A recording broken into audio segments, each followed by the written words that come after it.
So I was a little sad we couldn't watch Mashle last week. It was on a bit of a break, but we came back and we came back quite fun. And by the end of episode 18, we set up a match that, while I don't believe in my heart, I think Mash will come out of this victorious.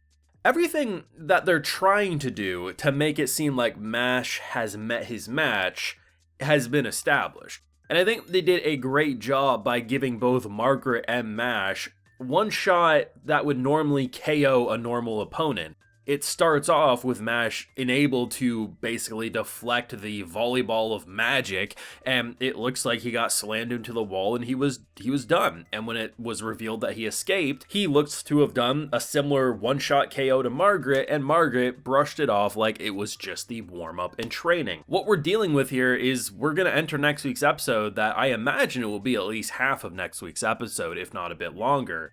But we're going to have two very strong characters go absolutely ballistic, and I think any shocked reaction that we saw in the crowd in previous episodes, I think we're going to have something beyond shock. They're just going to be like, their head's going to be gone in disbelief by the bullshit we're about to experience, and I'm strapped in for more, baby. I have a full live reaction to today's episode of Mashle over on my Patreon if you want to see my full uncut thoughts. They're over there if you're interested. This was a very interesting episode because in a way it kind of felt like a establishing kind of setup style episode, but at the same time it had some very exciting moments. There was technically two battles that we got to experience. One is don't look over here, don't look over there, don't look wherever I'm pointing, and we got some pretty fun comedy and honestly pretty cool animation as well with it. And then we got the beginning of the Margaret versus Mash fight. And honestly, man, I just don't even know. Like, our characters collectively are just not there in the head. I said it in last episode's video about how Finn has every right to be scared, to be just,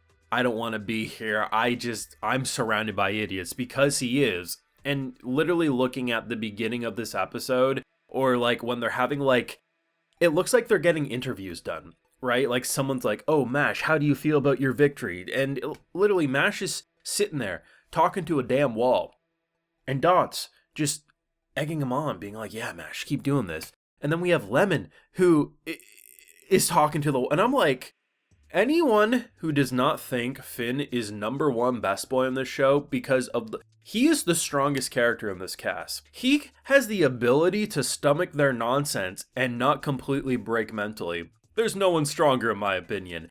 But the idea of someone walking up to you and saying, hey, let's have a little game. If you win, I'll pass you. You're good. You don't have to go on to the next round. You're good. You're fully passed. And it's basically, I'm going to draw a circle around you. You can't leave the circle. And you're not allowed to look wherever I'm pointing. So basically, that would get most people. You think it's like, oh, I could easily do that. But then when you start seeing the magic attacks and everything, eventually it becomes impossible, especially by the time he starts using the sword of chaos. It looks like a Demon King sword.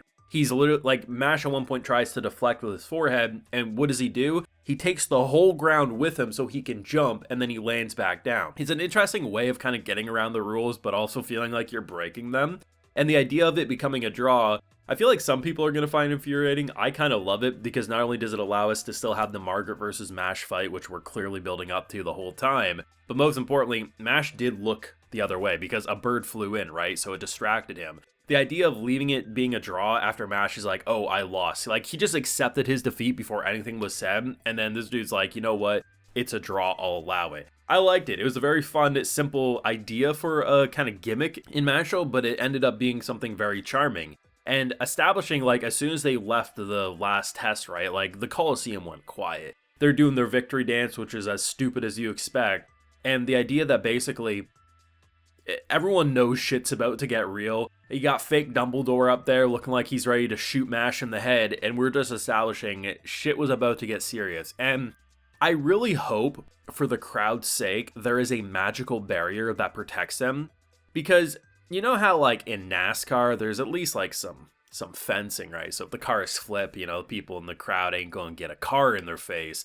Imagine what Mash and Margaret can do magic-wise, and how everyone just looks exposed. I really hope for their safety if there's a magic bubble kind of encapsulating them, because even if Mash doesn't throw magic around, Mash throws everything else around, man. And I don't know, I think we're about to experience something very, very chaotic, but as much as they think, and honestly it is kind of badass to say that, hey, like the only reason so and so passed before is because Margaret wasn't taking the exam, and it's like, okay, that actually is pretty intense, but we also know Margaret's not indefeatable, completely untouchable given past episodes and everything, but still, it's a pretty big dick move, all things considered. Though I've never seen something so intense when it comes to, hold up, I need my meal real quick, I gotta get some calories in me if I'm gonna burn some. And Margaret and the fish with the tartar sauce, and Mash is like, they said it best, the crazier someone is, the stronger they is. That's the power scaling in the Mashle universe. The more unhinged you are, the more broken you are. Look at our boy. It's absolutely true. And the idea of Mash calling out like, hey, are you trying to, leave some fish for your tartar sauce there? And Margaret's like, hey, I don't care about the fish. The fish only exists for the tartar sauce. And I'm like, this might be the dumbest smack talk I've ever heard, but it feels so perfect for the bullshit we're about to experience. I wasn't sure really what to expect with this week's episode, and honestly, in a lot of ways, it does feel more like an establishing episode more than anything. But also, like I said, there's some great comedy, some great slice of life, and there was two kind of action set pieces. The first being the game of Don't Look Over Here, which in very Mashle fashion did amazing. And then with the second, we get to see, once again, Mash just do his thing. I mean, it looked like he got thrown into that wall, and the idea of running backwards in order to get away and kind of slip behind him. I don't know if I'm the only one who remembers this, but I think it was in the very first Pokemon anime, like when Ash first started in the anime. I think it was with his Charizard, he grabbed some, I forget what it was. I think it was Ash's Charizard grabbed someone else's Pokemon, or someone else's Charizard grabbed Pikachu, and then they threw him into the air and basically seismic tossed them into the ground.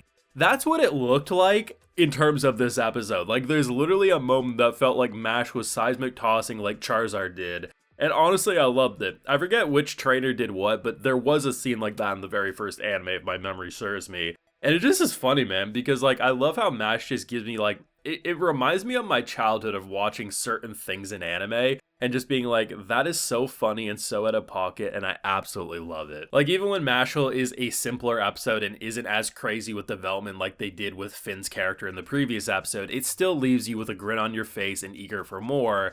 And I'm happy they didn't blue balls us. They did give us some of Mash versus Margaret, and the fact that they got their first initial attacks out of the way. We're going to come in swinging next episode, and it's going to be crazy. So let me know what you thought down below. Leave a like if you enjoyed, subscribe if you're new around here. Of course, ring that bell so you can get notified when I upload more. And like I mentioned, we have a full live reaction over on my Patreon, and hey, while you're over there, I'll also give you a video shout out. So today we have Missing No Leader, Richard Diaz, Jade, Crystal Plays, K-Talk, and Brett Itzka. So I appreciate the support, everyone. Please take care and have a good one.